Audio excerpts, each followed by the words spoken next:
सोचिए आपकी उम्र 25 साल हो चुकी है। घर वाले शादी की बातें कर रहे हैं, रिश्ते देखे जा रहे हैं, नए नए लड़कों के प्रपोजल्स आ रहे हैं, लेकिन आपका मन मानने को तैयार ही नहीं है। आपको ऐसा लग रहा है कि आपकी शादी ऐसे नहीं हो सकती, ऐसे अरेंज्ड सेटअप में। लेकिन क्यों? कोई ठोस वजह नहीं है, कोई संकेत नहीं है, कोई गारंटी भी नहीं है। फिर भी आपका दिल कह रहा है कि यार नहीं, ऐसे नहीं होगा, ये मेरे लिए है ही नहीं। ये ही मेरे साथ हुआ था। मेरी फैमिली पूरी तरह से मेरे लिए अरेंज मैरिज प्लान कर रही थी, लड़कों के रिश्ते आ रहे थे, लेकिन मुझे अपने अंदर से ये महसूस हो रहा था कि जो मेरी मैरिज है वो ऐसे नहीं होगी। उस समय कोई someone special was not in my life. कोई साइन भी नहीं था, कोई संकेत भी नहीं था कि कुछ अलग होने वाला है। और फिर बस कुछ ही दिनों में मेरी ज़िंदगी में मेरा लाइफ पार्टनर आया और 6-8 मंथ्स के अंदर अंदर वी वर मैरिड। तो क्या ये सिर्फ किस्मत थी? नहीं, ये पूरी तरह से विश्वास और ऊर्जा के खेल का नतीजा था। और आज मैं आपको बताने वाली हूँ कि जब आपकी रियलिटी मना कर रही हो, तब भी आप अपने सपने को कैसे सच कर सकते हैं। विश्वास का जो मैजिक है, या फिर मैं ये कहूँ कि ये जो विश्वास है ये कैसे काम करता है। देखिए, मैं अरेंज मैरिज के खिलाफ नहीं थी। मेरे मम्मी पापा बहुत सपोर्टिव थे और हम पूरी ईमानदारी से इस प्रोसेस में भी थे। लेकिन मेरे अंदर कहीं ना कहीं ये एक गहरा एहसास था कि जो मेरी मैरिज है वो ऐसे अरेंज्ड सेटअप में नहीं हो सकती। अब अगर आप लॉजिकली देखें तो जो मेरा ट्रस्ट था, जो मेरा विश्वास था, वो पूरी तरह से इलॉजिकल था, बेबुनियाद था। मेरी ज़िंदगी में कोई भी उस समय ऐसा व्यक्ति नहीं था जिससे मैं प्यार करती थी। हमारी फैमिली पूरी तरह से अरेंज मैरिज के ही मूड में थी, और फिर भी मेरा मन ये बात मानने को तैयार नहीं था कि जो मेरी मैरिज है वो ऐसे किसी अरेंज सेटअप में होगी। क्यों मेरा मन मानने को तैयार नहीं था, वो उसका शायद मेरे पास आंसर नहीं है। और यहाँ पर जो अधिकतर लोग हैं वो अपनी मैनिफेस्टेशन छोड़ देते हैं, क्योंकि जो बाहर की सच्चाई उन्हें देख रही होती है उसे देखकर वो हार मान लेते हैं और कहते हैं कि यार ये नामुमकिन है। लेकिन सच्चाई ये है कि जो आपकी मैनिफेस्टेशन है वो तब नहीं होती जब आप उसे देखते हैं, जब आप उसे इमेजिन करते हैं। वो तब होती है जब आप उसे बिना देखे ही मजबूती से मान लेते हैं। और यही मैंने किया। मैंने अपने इनर नोइंग, अपने इनर विजडम को लॉजिक से ऊपर रखा, और कुछ ही समय में सब कुछ वैसा होने लगा जैसा कि मेरे अंदर मैं महसूस कर रही थी। जैसा जैसा मैं महसूस करने लगी वैसा वैसा होने लगा। अब यहाँ पर एक बहुत ही बारीक और बहुत ही ज़रूरी बात हमें समझनी होगी, वो मैं आपको समझाती हूँ। क्योंकि क्या होता है कि जो बहुत से लोग हैं वो मैनिफेस्टेशन को मैजिक मानकर लॉजिक को पूरी तरह से इग्नोर कर देते हैं कि लॉजिक जैसा कुछ नहीं होता। लेकिन ये सही तरीका नहीं है। जब मैं कह रही हूँ कि जो मेरी इनर विजडम है, जो मेरी इनर नोइंग है, उसको मैंने लॉजिक से ऊपर रखा, या आपको भी रखना चाहिए, तो इसका मतलब ये नहीं है कि जो आपकी आंखों के सामने हो रहा है उसे आप नकार दें या उसकी सच्चाई से आप भागें। ऐसा नहीं करना है, बल्कि इसका जो सही मीनिंग है, इस पल की जो भी सच्चाई है उसे एक्सेप्ट करें। लेकिन ये भी समझें कि वो सच्चाई बदल सकती है। जो आपकी आंखों के सामने नहीं दिख रहा वो असंभव नहीं है, बल्कि वो आपको तभी दिखेगा जब आपका यकीन मजबूत होगा। जस्ट बिकॉज आप उसे देख नहीं सकते तो इसका मतलब ये नहीं है कि वो एग्जिस्ट नहीं करता। इसीलिए मैनिफेस्टेशन का जो असली विज्ञान है वो यही कहता है कि जो आप चाहते हैं वो पहले आपके अंदर पक्का होना चाहिए, फिर वो आपको बाहर दिखाई ही देगा। अंदर जब तक नहीं देखेगा तब तक बाहर नहीं दिखेगा। ये इनर विजडम आती है जब आप ध्यान और मेडिटेशन में होते हैं। जब आप अपने मन को नो माइंड स्टेट में ले जाते हैं, तभी आप इस यूनिवर्स से जुड़ते हैं और तभी आप इनर नोइंग के तरफ जाते हैं। अगर आपके विचारों में हर पल शंका और हर पल डर भरा रहेगा तो फिर आप कितनी भी मैनिफेस्टेशन टेक्निक्स इस्तेमाल क्यों ना कर लें, आपकी बात यूनिवर्स तक पहुंच ही नहीं पाएगी, क्योंकि आपका यूनिवर्स से कनेक्शन ही नहीं बनेगा। यही विज्ञान मैंने जो है आपको अपने मैनिफेस्टेशन मास्टरी कोर्स में बहुत ही इलैबोरेटेड वे में समझाया है कि कैसे आपको ये कनेक्शन बनाना है। यही वो सबसे बड़ा अंतर है जो मैनिफेस्टेशन को समझने और मैनिफेस्टेशन को ना समझने वाले लोगों में होता है। जो लोग सिर्फ लॉजिक पर निर्भर रहते हैं वो कभी भी अपनी ज़िंदगी में असंभव को संभव नहीं कर पाते, जबकि जो लोग लॉजिक से ऊपर अपनी इनर नोइंग को रखते हैं तो वो जो है वो अपनी ज़िंदगी को अपनी शर्तों पर जी पाते हैं। लेकिन वो जो इनर नोइंग है वो तभी आती है जब आप ढंग से क्लैरिटी और मेडिटेशन की तरफ जाते हैं, और ये ही मैनिफेस्टेशन का असली सिद्धांत है, असली प्रिंसिपल है। तो आइए अब मैं आपको बताती हूँ कि मैनिफेस्टेशन का असली प्रिंसिपल क्या है। मैनिफेस्टेशन का पूरा सार दो चीज़ों में है। विजुअलाइजेशन के साथ जब जुड़ता है बिलीव तो होता है मैनिफेस्टेशन।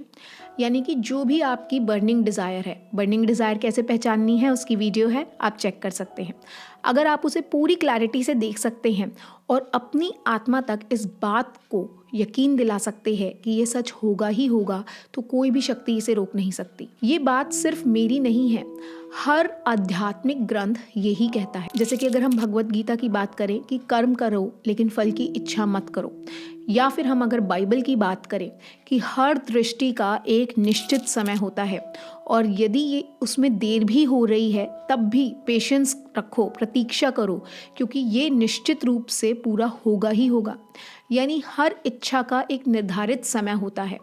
आपको ये नहीं सोचना है कि कैसे और कब, बल्कि आपको ये सोचना है कि बस हाँ ये होगा ही होगा। और यही सबसे ज़्यादा कठिन लेकिन सबसे ज़्यादा इम्पॉर्टेंट चीज़ है मैनिफेस्टेशन में। अब सवाल ये है कि अगर हकीकत आपके खिलाफ जा रही है तब भी इस विश्वास को हम कैसे मजबूत बना सकते हैं, क्योंकि जब आंखों से कुछ और होता हुआ दिखता है तो विश्वास बनाना थोड़ा मुश्किल लगता है। तो अपने विश्वास को आप मजबूत करने के लिए 5 तरीके अपना सकते हैं। पहला तरीका है अपनी इच्छा को एक सीड की तरह समझे, एक बीज की तरह। देखिए हर बड़ा पेड़ कभी ना कभी सिर्फ एक छोटा सा बीज तो रहा होगा ना। कुछ बीज जो होते हैं वो 2 दिन में उग जाते हैं, एक प्लांट बन जाते हैं, और कुछ को सालों लगते हैं। लेकिन बीज में हमेशा संपूर्ण पेड़ बनने की क्षमता होती ही होती है। ठीक वैसे ही आपकी इच्छा भी एक बीज की तरह है। हो सकता है अभी आपकी ज़िंदगी में उसका कोई प्रमाण ना हो, लेकिन इसका मतलब ये नहीं है कि वो इच्छा कभी पूरी नहीं होगी। 100% होगी, लेकिन कैसे करनी है उसकी विधि आपको आनी चाहिए। जैसे कि जब आप पेड़ लगाते हैं और बीज को बोते हैं तो क्या पेड़ तुरंत आपको दिख जाता है? नहीं ना। उसके लिए धैर्य चाहिए होता है, पानी चाहिए होता है, पोषण चाहिए होता है, और आपकी मैनिफेस्टेशन को भी यही सब चीज़ें चाहिए। आपकी मैनिफेस्टेशन को चाहिए पेशेंस, आपकी मैनिफेस्टेशन को चाहिए ट्रस्ट जो कि पालन पोषण है, आभार यानी कि ग्रैटिट्यूड होना चाहिए आपकी लाइफ में, तभी मैनिफेस्टेशन होगी। सेकंड है अपनी इच्छा को सोचने की बजाय अपनी इच्छा को जीना शुरू करें। ज़्यादातर लोग अपनी इच्छा के बारे में सोचते हैं, थॉट्स आते हैं कि काश मेरी शादी हो जाए, या काश मेरी नौकरी यहाँ लग जाए, या फिर काश मुझे मेरा प्यार मिल जाए। तो ये जो काश है ये सोचने पर आपको मजबूर करता है। लेकिन जो लोग सच में मैनिफेस्ट करते हैं वो अपनी इच्छा से जीने लगते हैं, मतलब वो अपनी इच्छा को लिव करने लगते हैं। सोचने के बजाय उसे महसूस करें कि ये पहले ही हो चुका है। जैसे कि लव अट्रैक्ट करने के लिए पहले ही खुद को आप लव से भरें, अबंडेंस से भरें। जब मैंने ये करना शुरू किया तो मुझे अपने रिश्तों में पहले से ही प्यार दिखने लगा। सब में मुझे प्यार दिखा, जैसे मेरे भाई के साथ मेरी अच्छी बॉन्डिंग, मेरी बहन के साथ मेरी अच्छी बॉन्डिंग, मेरे फ्रेंड्स के साथ मेरी अच्छी बॉन्डिंग। मैंने कभी भी कमी पर ध्यान नहीं दिया कि ये नहीं है, बल्कि उन चीज़ों पर ध्यान दिया जो ऑलरेडी हैं। और बस कुछ ही दिनों में मेरी लाइफ में वो आ गया जिससे मैंने महसूस किया था। फिर हाउ पर ध्यान देना बंद करें, बस भरोसा रखें। मुझे कुछ भी नहीं पता था कि मेरा पार्टनर कहाँ से आएगा, कुछ भी इस बात के बारे में अंदाज़ा नहीं था। मुझे ये भी नहीं पता था कि कब आएगा, लेकिन मुझे एक बात पता थी कि it will happen the way I wanted to happen. आपको व्हेन और हाउ जानने की ज़रूरत नहीं है, बस आपको ये जानना है कि दिस विल हैपन। फिर जो आपका रिजल्ट है उससे अपना थोड़ा जुड़ाव हटाएं। लेकिन मैनिफेस्टेशन में असफल इसीलिए होते हैं लोग क्योंकि वो हर वक्त जो है रिजल्ट के बारे में सोचते रहते हैं। आप मुझे एक बात बताइए, क्या आपके रिजल्ट का कांस्टेंट टेंशन लेने से रिजल्ट वैसा हो जाएगा जैसा आप चाहते हैं? अगर आपको इस बात की गारंटी है कि आप हर समय टेंशन लेंगे तो रिजल्ट वैसा ही आएगा जैसा आप चाहते हैं, तो प्लीज़ गो अहेड, आप टेंशन लीजिए। अगर आप अभी 3x टेंशन लेते हैं तो फिर आप 10x टेंशन लीजिए। लेकिन जब आपको पता ही नहीं है, जब आपके टेंशन लेने से वैसा कुछ होगा ही नहीं, तो आपको टेंशन लेनी क्यों है? जैसे कि हमारी गीता में कहा गया है कि कर्म करो लेकिन फल की चिंता मत करो। फल की चिंता इसीलिए मत करो क्योंकि वो आपके हाथ में है ही नहीं। जब मैंने शादी की चिंता छोड़ दी और सिर्फ अपने जीवन का आनंद लेने में लग गई, तब सब कुछ खुद ब खुद सही होने लगा।